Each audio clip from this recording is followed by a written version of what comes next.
So what are the theories about how we found out about the conversations between Dmitriev and Ushakov and Vitkoff, and ultimately who is the final beneficiary of all these leaks? So let's sort everything out step by step. The American agency Bloomberg published articles discussing two intercepted phone calls. The first call was between the parties. Trump's special representative, his close friend Steve Vitkoff, was one of the participants. And on the other end of the line was Mr. Yuri Ushakov, who is an advisor to President Putin. This conversation took place on October 14th. The second call, again, was between the same Ushakov and the Russian negotiator Kirill Dmitriev, whom you can now see on your screens, and this conversation was leaked on October 29th. By the way, Dmitriev was deeply involved in negotiations with Trump's White House. And the first conversation lasted only 5 minutes. That is, it was a conversation between Donald Trump's special representative Steve Vitkoff and Putin's aide Ushakov. So, this conversation reveals some strange and troubling things. In this exchange, Vitkoff and Ushakov talk almost like old friends. Vitkoff doesn't just speak warmly about Putin. He admires him and even suggests how exactly the Russian dictator should talk to Trump to make him happy. What's more, Vitkoff is essentially advising Moscow on the best time to call Trump. And in the same conversation, he says it's preferable to do this before Zelensky meets with the US president in order to set up the American president with the right tone. And it's worth adding here that Trump really did speak with Putin before Zelensky flew in to meet with Trump, after which, despite all expectations, Ukraine did not get what it was seeking. And accordingly, Zelensky did not receive a positive response from Donald Trump. Vitkoff also claimed that Russia supposedly always wanted a peace agreement. This sounds rather cynical, considering that at that time, Ukrainian cities had been under shelling from the occupying country for almost 4 years. He suggested to Ushakov to develop a 20-point peace plan, similar to the one that was written for Gaza, which Trump promoted in the Middle East. The idea was simple. Moscow supposedly pitches the same peace plan idea to Trump. Trump approves it, and then both sides say they're making progress toward peace.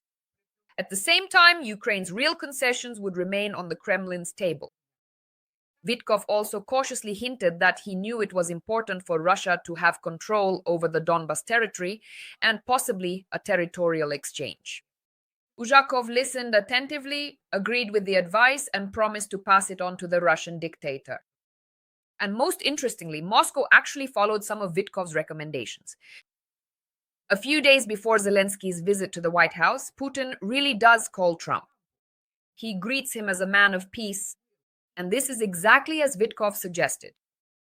The conversation with Ushakov shows that Vitkoff is essentially advising the Kremlin on when to call Trump, how to emphasize his role as a peacemaker, and how to present the idea of a peace plan. And then there's the second transcript, or if you will, the leak of a conversation between, once again, the aide to the Russian dictator Yuri Ushakov, whom we've already mentioned, and this time with Kirill Dmitriev. So in this conversation, Ushakov insists that Russia should demand the maximum in its proposal for ending the war. Dmitriev says he wants to pass this Russian document informally so that the Americans could present it as their own idea in this case. He understands that the United States is unlikely to accept the Russian plan in its entirety, but according to him, he wants it to be as close as possible to the Russian version. Ushakov was concerned that the Americans might actually rework this very plan and claim that it was agreed upon with Russia, which is exactly what the Kremlin fears. Dmitriev assures that he will convey everything word for word. They also mention Steve Vitkoff, Donald Trump's special representative, and plan to work carefully with him to promote Russian ideas. Moreover, as already reported by Reuters, at the end of October in Miami, USA, Kamariki, a meeting took place between Russian negotiator Kirill Dmitriev, who is also the head of the Russian Direct Investment Fund, and the special representative of the American president, Steve Vitkoff, and with Donald Trump's son-in-law, Jared Kushner, whom you can also see on your screens right now. Jared Kushner is the husband of Donald Trump's daughter, Ivanka Trump. And many people say that Ivanka Trump is, let's say, one of Donald Fredovich's favorites. And it was this meeting that most likely resulted in the creation of that very 28-point plan to end the war, which the White House later presented as the US plan. This plan came as a surprise even to many members of the Trump administration. Moreover, it embarrassed the European Union and Ukraine with its extremely pro-Russian demands. On November 25th, 2005, Donald Trump announced that the administration had made incredible progress in developing a peace plan. He instructed Vitkoff to meet with Putin in Moscow, thank you, and other officials to work with the Ukrainian side. Trump also stated that he was ready to meet with Zelensky and Putin in person, but only after the agreement was actually approved. In the end, these phone conversations show how Russia tried to quietly push its plan and present it as an American one. Vitkoff actively assisted in this, and the results could have included concessions. Thank you. At the expense, of course, of Ukraine. The disclosure of these conversations raises serious questions about the transparency and effectiveness of US President Donald Trump's special representatives and highlights how limited Moscow's and its leaders' understanding is of some American intermediaries. But the question remains open, who, after all, leaked these conversations between Vitkoff and Ushakov, Ushakov and Dmitriev? So here's the thing. In reality, of course, there is no confirmed, reliable, or public information about who exactly made this leak. Bloomberg, in its published material, only released the transcripts. No names, no comments about who gave them the recordings. The publication only states that it reviewed and transcribed audio, meaning it reviewed and transcribed the audio of 2 phone conversations. So the answer to the question of who leaked it remains unknown. There are only theories and assumptions, none of which, of course, have any official confirmation. But considering the reputation of the news agency, which is careful about its image and reports thoroughly, it can be assumed that the source was considered very reliable. Of course, this was before the decision was made to publish this transcript. After Bloomberg published recordings of secret conversations between Trump's unofficial intermediary Vitkoff and Putin's advisor Ushakov, Moscow erupted in loud outrage. Ushakov, who participated in both calls, essentially confirmed that the recordings were authentic. He called part of them fake, but refused to comment on the rest, citing confidentiality. This refusal to comment on the remaining recordings after acknowledging the authenticity of the first part is indirect, an implicit confirmation of their veracity. Since he did not claim that these recordings were completely fabricated, he called the leak itself absolutely unacceptable and claimed it was supposedly aimed at disrupting negotiations between Russia and America, while Ushakov assures that the leak definitely did not come from Moscow. And he hints at outside interference, although at the same time he admits that part of the conversation took place via WhatsApp Messenger, where, as he again emphasizes, eavesdropping is possible. The Kremlin, in sync, is of course portraying itself as the victim of an information attack. The head of the Russian Direct Investment Fund, Kirill Dmitriev, calls his published conversation a fake. Despite the fact that Bloomberg stands by every word of the transcript, the Russian Deputy Foreign Minister Sergei Ryabkov claims that the West has launched a hybrid information war against Russia in which the media serve as a weapon to undermine trust between Moscow and Washington. In other words, instead of explaining what exactly the Russians discussed with Donald Trump's special representative Vitkoff, the Kremlin shifts everything into the category of an external conspiracy that supposedly hinders their wonderful peace initiatives. In the United States, the reaction was no less explosive. In Washington, the recordings were not denied, and this only added fuel to the fire. Both Democrats and Republicans criticized Vitkoff. Some called him a person who cannot be trusted, while others labeled him a virtual traitor. Congressman Don Bacon directly asked, would a Russian agent have done less? The White House also did not deny the authenticity. Trump, on the contrary, called it all normal negotiations and continues to defend his special envoy and friend, Steve Vitkoff, meanwhile sending him on new meetings to Moscow. And now let's figure out who could have benefited from this. The British newspaper The Telegraph believes that the leak of Vitkoff's conversations with Yuri Ushakov could have been advantageous to all 3 key parties. That is, the United States, Russia, and Ukraine. It is not ruled out that the US Secretary of State Marco Rubio, or his inner circle could be involved in the scandal.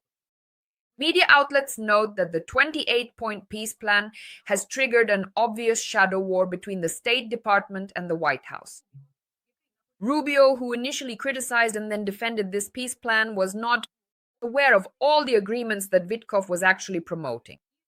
Later, he participated in negotiations in Geneva, helped develop a version of the plan that was more acceptable to Kyiv, but there is, of course, no direct evidence implicating Rubio as the one who leaked these tapes. The British newspaper The Guardian, in turn, also suggests that the leak came from American intelligence. After all, only 2 US intelligence agencies have the capability to intercept calls.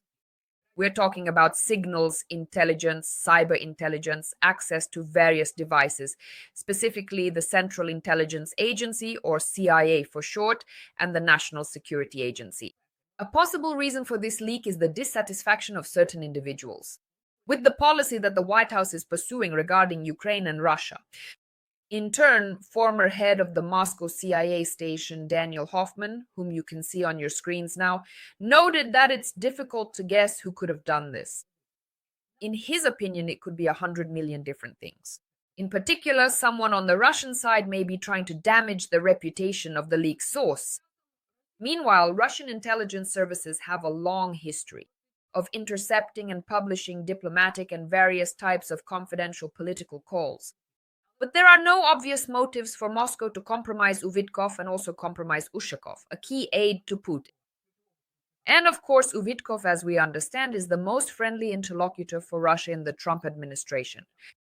However, the beneficiary of the leak could even have been the head of the Ministry of Foreign Specialists of the Russian Federation, Sergei Lavrov, who is known to be openly at odds with Dmitriev, who was considered his potential successor. We even know that Lavrov prepared an entire plan for Putin criticizing Dmitriev in turn. Ihor Chalenko, head of the Center for Analysis and Strategies, says that the leaked conversations of Ushakov, Vitkoff, and Dmitriev are considered a Kremlin special operation. The goal is to disrupt the peace process and further escalate tensions between the US and Ukraine.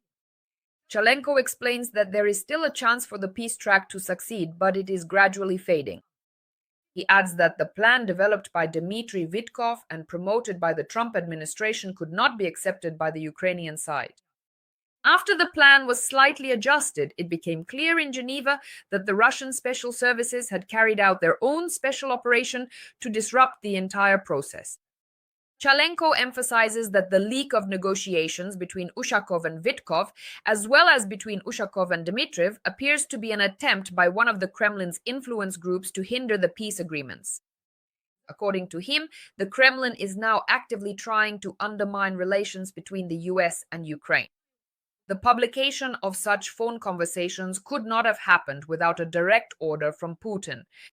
By doing so, he tried to use the American approach to force Ukraine into yet another capitulation.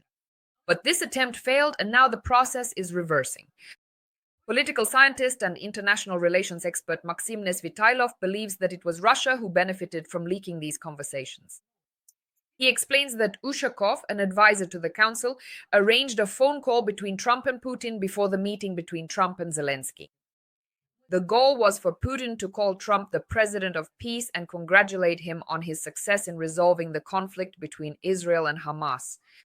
And the political scientist is almost certain that it was the Russians who leaked these conversations, and along with them, part of the negotiations between Ushakov and Dmitriev was also leaked, where their plan was discussed. As for why Russia did this, the international expert believes that from the very beginning they never intended to conduct these negotiations seriously. Even the 28-point plan, which seemed promising, they did not promote in the media or show their support for it. They could have simply said, "Here's a great plan, let's sign it," and the war would stop. Or we don't sign it.